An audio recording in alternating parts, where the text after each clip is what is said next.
Honor Flight Chicago recognizes America's senior war veterans for their bravery, determination, and patriotism with an all-expense-paid, one-of-a-kind journey to Washington, D.C. For these veterans, it is a day of honor, thanks, and inspiration at the memorials built in tribute to their service. The trip is only one day, but the experience is life-changing. These are just a few of the thousands of veterans we have honored in our history. Behind every face, there is a story. Within each story, there are lessons to be learned and opportunities to be inspired.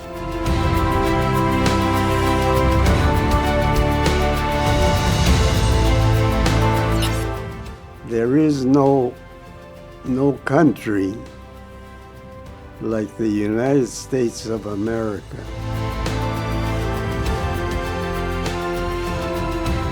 I was willing, and I'm very proud that I served. And my adopted country eventually became my country.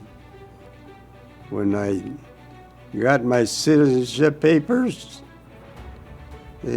during basic training, and I can say that with pride and gratitude. I am an American. Because my mom was brought in from, I kind of go back a little bit. She was brought from Germany when she was about 14 or 15 years old. And she was brought in a cattle car into that concentration camp, to where they brought all the Jews, and into that death camp, where they sorted everybody out, and they checked their backgrounds to make sure that she was or wasn't a Jew. And then they put her back on the cattle car and brought her into Germany. At that concentration camp, I guess she met a Sicilian, I don't know whether he was a soldier or whether he was a political prisoner, but well, I guess they kind of fell in love, and well, anyway, but eventually, I guess I'll call him Dad. Well, she ended up pregnant. Well, as time goes on, my biological father, he escaped the concentration camp, and he was killed. He was shot and killed outside of the concentration camp just 1 week, one or a little bit more, 1 week before I was born. He was killed. So even up to this time, I don't know what he looks like. I don't know anything about him. My mom kept on telling me that the only thing you ought to know is you carry his name. So here I am. I mean, at my age right now, that's all I know about him is, I carry his name. My dad was a big tomato farmer, and we lived outside of a town called Stockton, California, in a farm.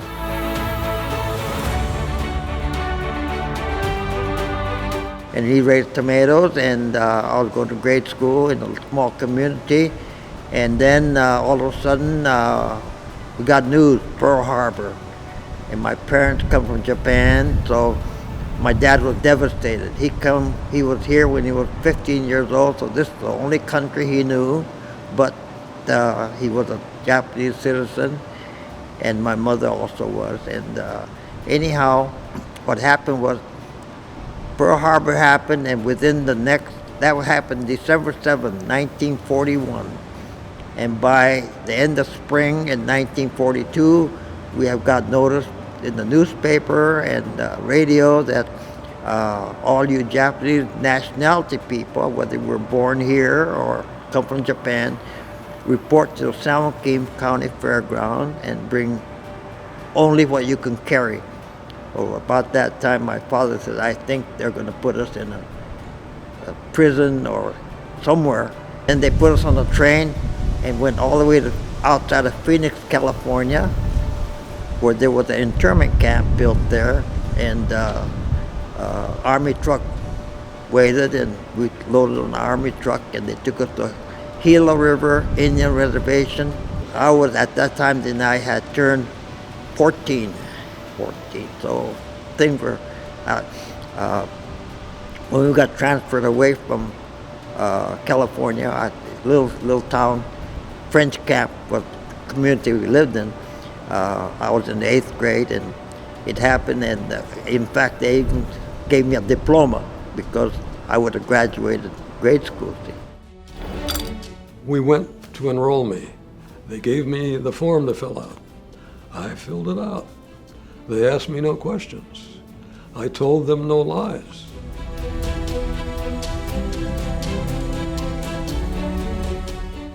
I guess it was my somewhat ambiguous appearance.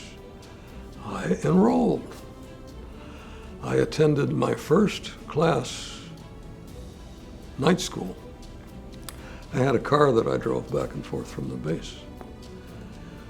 Upon finishing my first class, heading back to my car, I heard a voice calling my name across the open plaza inside the school grounds.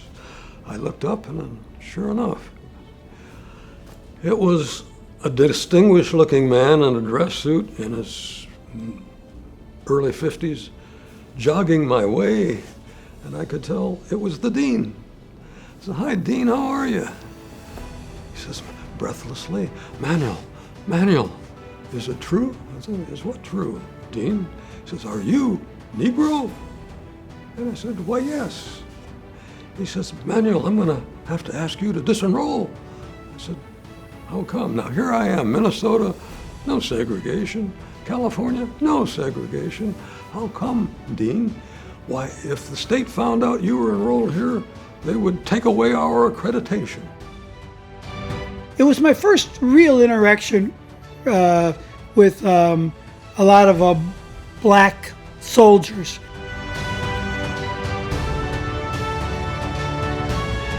I can go back right now. My friend Miles Thomas. Miles is he's a retired firefighter. He lives in Virginia Beach, Virginia now. And Miles and I were put in a position together when we first got in Vietnam.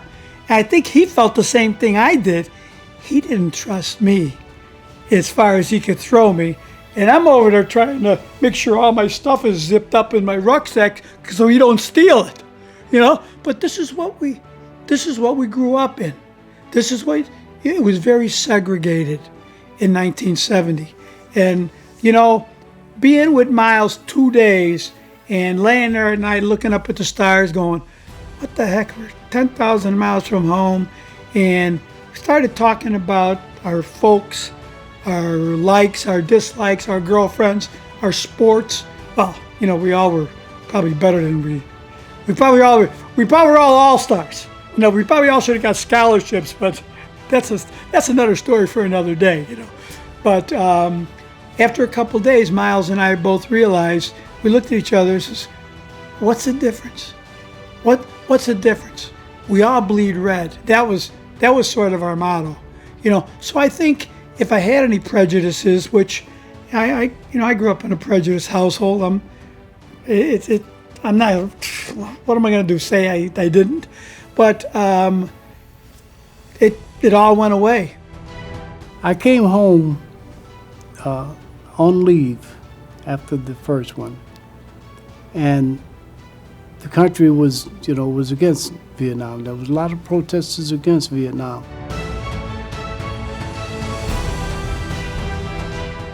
When I came home on leave, coming through the airport, and I was called names, and I was in uniform. I was called names and whatnot. And quite naturally, after going over there and experiencing what you have, I didn't like it at all. In fact, while I was home on leave, I stayed into different fights because I was not going to accept you calling me baby killers and whatnot. And here I am, somewhere else, defending our country, so that this would not come and sit in your lap. But yet, when I come home to take a little rest, I've got to fight my own people. And that occurred so many times that one time I was locked up. I got locked up for fighting, and I fought several times defending what I felt was, the right for us to be able to do what we want to here at home. And so I told to my mom, I said, Mom, I can't deal with this. I'm going back to Vietnam. I said, because there, if I kill somebody, it's okay. It's justified. But I said, the people here are acting so crazy, and I keep getting into fights that if that happens again, I'll be locked up. I'll be locked up for a lifetime for something that I believed in. One of the first missions I flew at, I had experienced a thing thinking to myself, oh my God, they're shooting at me. And I was flying with our commanding officer who said, Zilla, you better start returning fire or we're not going to be up here much longer. My country said communism was bad. I didn't know what the hell communism was.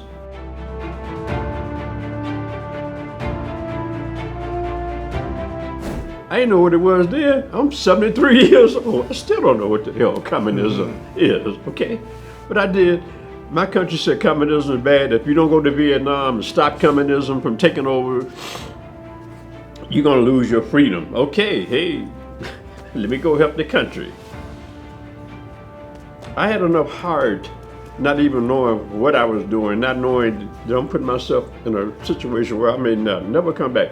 Being a U.S. Marine, even Robert, there's a 50% chance we're not gonna come back. I knew I would. Or if we come back, we're gonna be missing limbs or something. You know what I'm saying? But I didn't punk out. I didn't punk out then. I retired from doing law enforcement and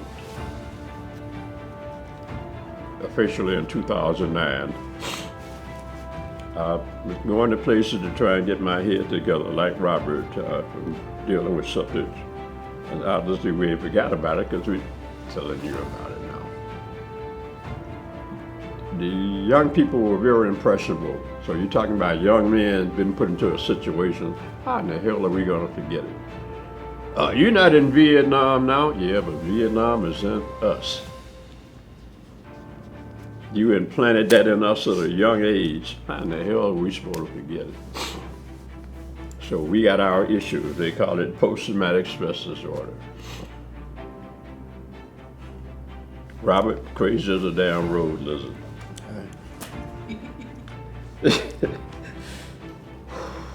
Me, my mind ain't worth two dead flies with their wings pulled off. But I still got enough heart, I got my lungs, I'm able to breathe, and I'm still trying to help as many people. All my emotions came out, and that was one turning point for me in that war. Because I saw his feeling in his eyes that he was dead, that he was gonna go back to his wife and his daughter, and I can feel the strength in my arm where he was holding my hand. He gave him away where he passed away. So from that day on, I said, my God, he was just there doing a job just like I am doing my job. And true that it's kill or be killed, and we killed him first, but he's got a wife and kid back home. So I started thinking about my wife that I had back home, and my father and my brothers and sisters. So at that time, I made a promise to myself, and it was that I wasn't gonna aim my weapon at any specific body. Yes, I was going to participate in the firefights, and yes, I was going to fire my weapon. But when you're in a firefight, there's multiple people shooting at the same time, so you don't know who killed whom. So that gave me peace of mind. And it's funny because every soldier that I patched up, when I got to him, they said, "Doc, am I going to make it?" And I lied to every one of them. Because some of them I knew would make it, and I knew some of them would, but it's the hope when you're lying on a stretcher that I tried to instill in those people, because every soldier had somebody at home, right? Whether it was mom and dad or a wife, uncle, aunt, grandmother, whoever. I tried to give them hope. That was important to me.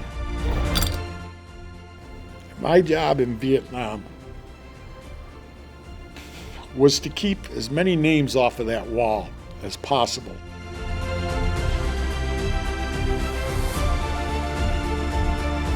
And to see all the names that were on that wall being a corpsman tore me up. I don't like wars because people die. I understand why they have them. That doesn't mean I like it. But I would fight another war for my country to keep it as safe as it is today, as great as it is today. I learned a lot about brotherhood. I learned a lot about what your priorities need to be in life, and serving your country is one of them. And I'll never forget what John F. Kennedy said way back when I was a kid. Ask not what your country can do for you. Ask what you can do for your country. It's important. A weakness can be your strength. And, a quote that I use with my class,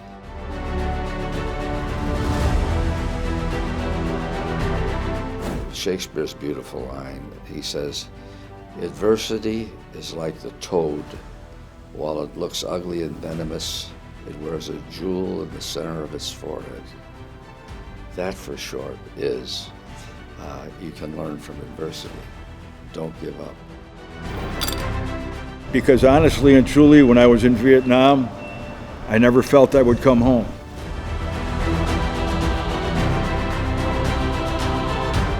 Because when you're in an area like that, in a situation like that, you live from day to day, and you survive from day to day. And home is like a dream. Home is a place that once was, but you never and truly believe that you're going back. And it doesn't become a reality until your officer comes up to you and says, "You're rotating back in a week. You're going back to the United States. You're going back home." And one of the greatest moments, and that's when the fear comes back. When you still have a week in Vietnam or in a combat zone, and they've already told you you're going home, now it becomes realistic. There is a home. So when I got on the plane, I closed my eyes because I didn't want to think about anything. I just wanted to close my eyes. And I remember the stewardess coming over the microphone, and she says, "If you look outside the windows," it was night, "you will see the coast of California." When I looked outside and I seen, I was home. I was home. And that was one of the greatest feelings of my life. Seeing America.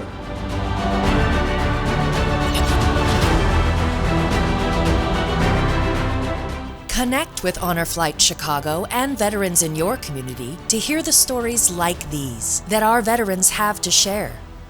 Educate yourself and others through the history and life experience that veterans can share before we lose this valuable human resource. Inspire others to join you in finding ways to honor veterans for their service and sacrifice.